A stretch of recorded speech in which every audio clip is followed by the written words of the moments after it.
नमस्कार, मेरा नाम है डॉक्टर पूरू धवन और आज इस वीडियो में हम बात करने वाले हैं उन टेस्टों के बारे में जो एक पार्किंसन पेशेंट करवा सकता है।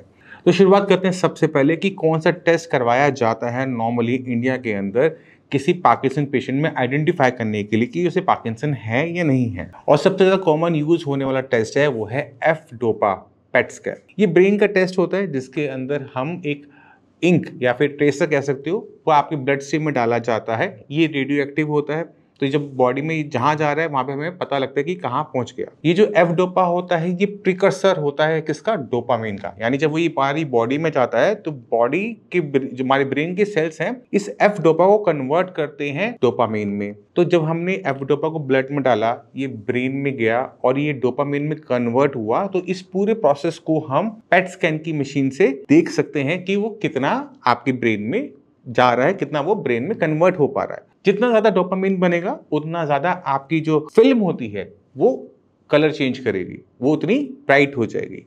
जितना ये कम आपके ब्रेन में कन्वर्ट होगा डोपामिन के अंदर उतना वो कम होगा। तो इससे बहुत क्लियर आइडिया लग जाता है कि ब्रेन कितना अच्छा डोपामिन प्रोड्यूस कर रहा है। तो ये टेस्ट होता है, ये तब करवाया जाता है जब हमें क्लिनिकल सिम्टम्स से समझ में नहीं आ रहा कि पेशेंट के साथ दिक्कत क्या हो रही है। मूवमेंट डिसऑर्डर्स हो रही हैं बट समझ में नहीं आ रहा ये क्यों हो रही है, किस वजह से हो रही है। तो उन केसेस में डोपामिन के लेवल्स को चेक करने के लिए कि ब्रेन कितना अच्छा काम कर रहा है ये करवाया जाता है। मगर ध्यान रखने वाली बात क्या होती है कि इसे किडनी के पेशेंट नहीं करवा सकते। अगर किडनी आपकी खराब हो रही है, ये थोड़े से भी आपके लेवल बड़े हैं, तो इस टाइप के टेस्टों से आपने बचना चाहिए। KFT आपकी नॉर्मल होनी चाहिए, क्रिएटिनिन लेवल आपका नॉर्मल होना चाहिए, तभी आप इसको करवा सकते हैं। अगर आपके लेवल्स हाई हैं तो ये आपकी किडनी के लिए हार्मफुल हो सकता है। दूसरा जो टेस्ट होता है वो है जेनेटिक टेस्ट। ये जेनेटिक टेस्ट होते हैं ये उन केसेस में करवाया जाता है जहां पर हमारे पास एक बहुत स्ट्रॉन्ग हिस्ट्री आ रही है कि इसके पापा को भी था, उनके दादाजी को भी था, इनके ताऊजी को भी है। तो जब हमें ऐसी हिस्ट्री मिलती है, स्ट्रॉन्ग हिस्ट्री मिल रही होती है और पेशेंट में बहुत जल्दी पार्किंसन के सिम्टम आने शुरू हो जाते हैं, तो ये चेक करने के लिए कि ये दिक्कत आई तो आई कहां से,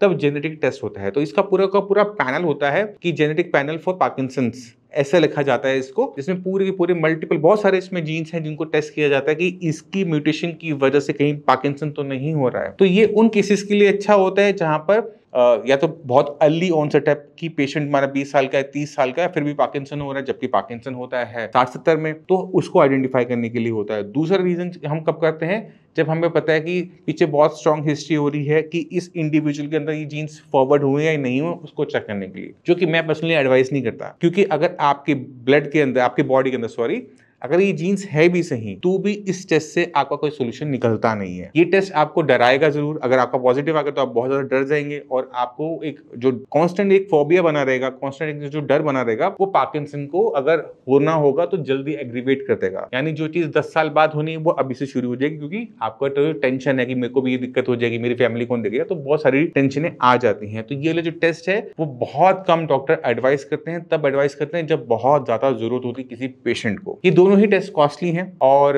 अपने आप कभी मत करवाना जब तक डॉक्टर इसको आपको एडवाइस ना करे कि हाँ आपको इसकी सच्ची में जरूरत है। क्योंकि मोस्ट ऑफ द केसेस के अंदर पार्किंसन जो होता है वो डॉक्टर बड़े आराम से देख के पहचान लेते हैं कि हाँ इस पेशेंट को पार्किंसन है, इस पेशेंट को पार्किंसन की ट्रीटमेंट की जरूरत है। तो मैं उम्मीद करता हूँ कि कौन कौन से टेस्ट, दो टेस्ट, एक तो एफ-डोपा टेस्ट और दूसरा जेनेटिक टेस्ट, ये दोनों टेस्ट अवेलेबल है पार्किंसन पेशेंट में पार्किंसन को कंफर्म करने के लिए कि हाँ इस पेशेंट में पार्किंसन है। बट ये टेस्ट दोनों ही अपने फायदे और नुकसान के साथ साथ आते हैं, जो कि पेशेंट तब करवा सकता है जब उसे डॉक्टर सच्ची में एडवाइस करे। तो मैं उम्मीद करता हूँ इस वीडियो से काफी कुछ समझ गए, क्योंकि पेशेंट जब भी आता है वो कहते हैं डॉक्टर साहब मैं कौन सा टेस्ट करवा लूं जिससे मुझे पता लग जाए कि मुझे पार्किंसन है या नहीं है। हम उनको समझाते रह जाते हैं, अरे आपको दिख रहा है आपके हाथ में ट्रेमर्स हैं, ये साइंस सारे आपके जो साइंस हैं, क्लिनिकल साइंस हैं, ये सारे आपके पॉजिटिव आ रहे हैं, पार्किंसन कंफर्म है, 2 डॉक्टर ने बोल दिया, तीसरे डॉक्टर हम बोल रहे हैं कंफर्म है। नहीं जी आप हमें बताओ कि कौन सा टेस्ट करवाएं।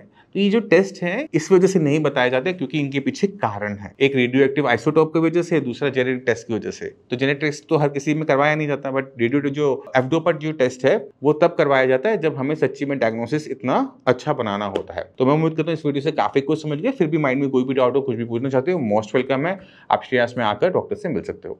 इसी के साथ आपसे चलने की आगे चाहूंगा। मिलते हैं अगले वीडियो में, तब तक के लिए नमस्कार।